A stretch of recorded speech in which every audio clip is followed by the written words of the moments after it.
Oh my goodness, oh my God, हसीन।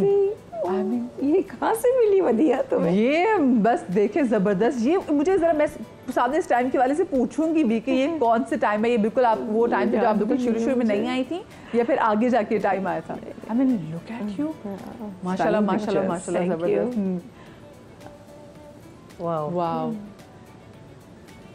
ये हमेशा से हसीन थी भाई, हमेशा सिंस ऑलवेज। हमेशा से। तो सीमा मतलब फिर आपने फिर जब ये सारी मॉडल्स थी, और खैर उस वक्त तो बहुत कम मॉडल्स थे, ऑफ कोर्स में आपका नाम भी था, तो इसलिए जब हम नाम लेते हैं तो हमारे पास चंद ही एक दो ही मॉडल सामने आती हैं।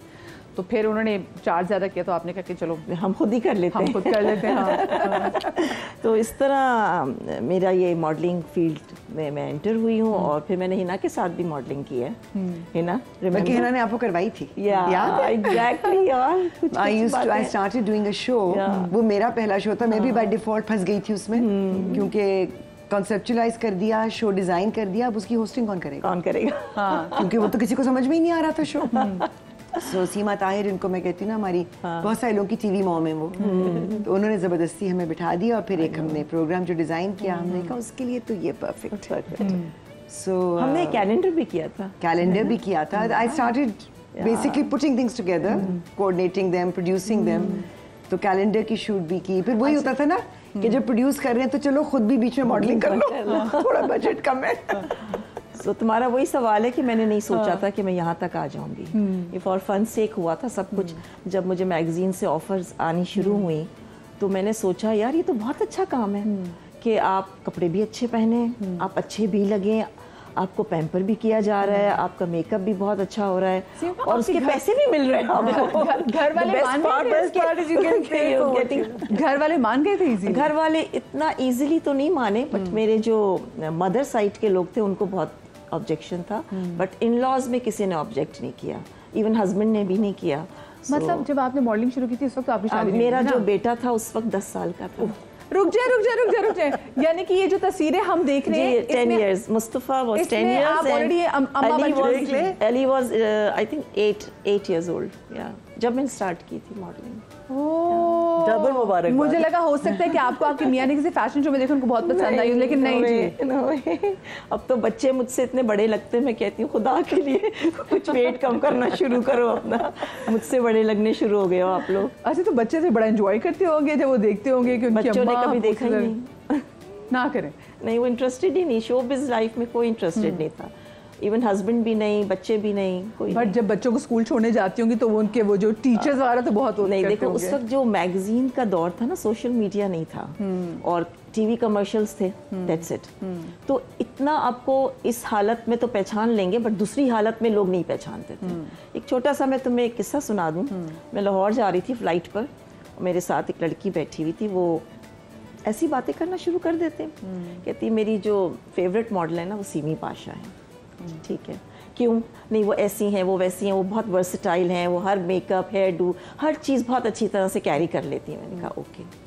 तो मैगज़ीन लेकर आती हैं, उस ज़माने में हमारी PIA में मैगज़ीन्स आते थे, न्यूज़पेपर्स आते थे, मैग था, मैग तो PIA के उसके मॉडल, वो एग्जैक्टली वो बहुत पुरानी कहानी बता रही थी। आप पानी मांगे तो वो पूछती नहीं दोबारा। तो वो मैगज़ीन लेकर आई, वो कहती देखिए मेरी फेवरेट मॉडल कवर पेज पे आई है। मैंने कहा बहुत अच्छी लग रही हैं।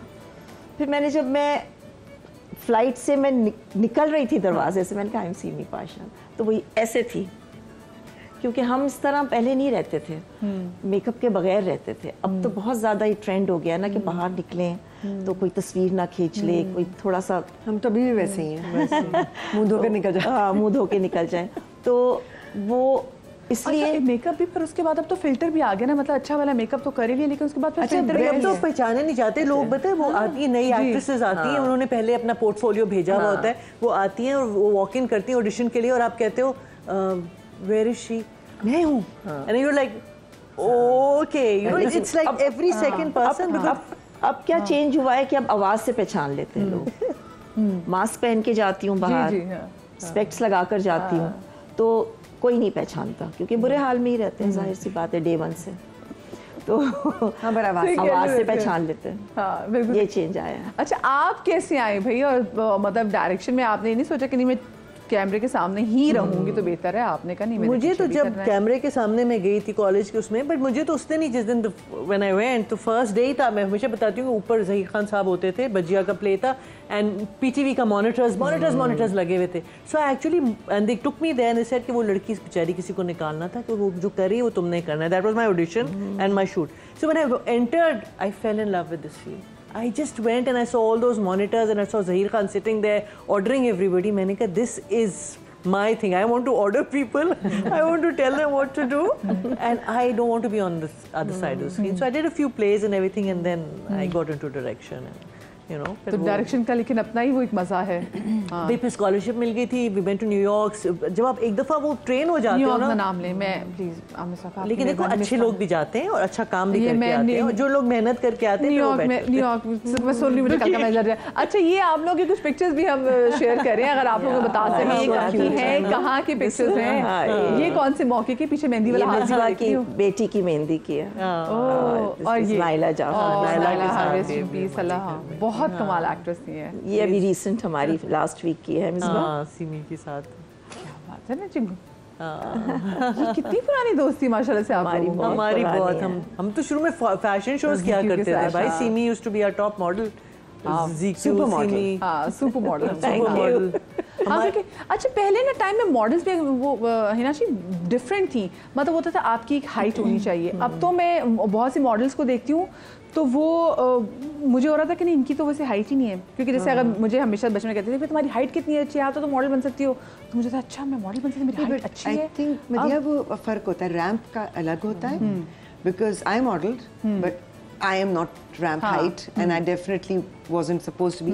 वो ये होता था कि जो कोई चैरिटी शोज है, किडनी सेंटर बन रहा है या SOS का है कुछ, तो वो अम्मी अब्बू कह रहे थे कि हाँ करो मॉडलिंग, और वो भी हमारी टीचर्स थी, कभी मिसेस बलगरामी कर रही हैं तो कभी माहिना आंटी कर रही। एंड आई यूज्ड टू से कि अब्बू आप पैसों वाला काम नहीं करने देते, वैसे मॉडलिंग करना देता है। लेकिन मुझे रैंप वाली जो बात है, मैं अभी भी रैंप की बात करूं, हाँ रैंप की जो होती ना हाइट एंड रिक्वायरमेंट्स कुछ और होती है, वो अब नहीं है ना, नजर नहीं आ रही। टीवीसी के लिए कुछ और होती थी, मैगजीन शूट्स के लिए कुछ और होती थी बैक देन। लेकिन अब वही मैं बात कर रही हूँ कि अब जो है वो मॉडल्स हमारी लाइक मैं उनको देख रही हूँ, वो 5'2" हाइट की भी हैं, उनकी हाइट्स जो है वो वैसी नहीं जैसे हम सोचा करते थे कि अभी model not for the catwalk. हाँ कैटवॉक में। मैं एक छोटी सी ब्रेक लेने जा रही हूँ, ब्रेक के बाद वापस आते कहीं बजाइएगा।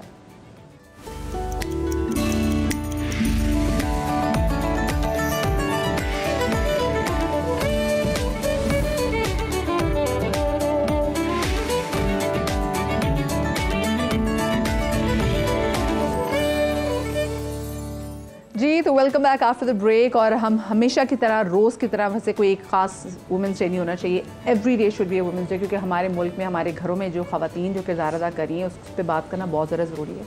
हर दिन को बिल्कुल ऐसे सेलिब्रेट करना चाहिए और आपके सामने अच्छी एग्जाम्पल्स भी रखनी चाहिए ताकि आप लोग सीख भी सकें कि हाँ भाई डिग्निटी के साथ अपनी अपनी व्हाट्सोएवर फील्ड में रहकर आप कैसे अच्छा नाम कमा सकते हैं।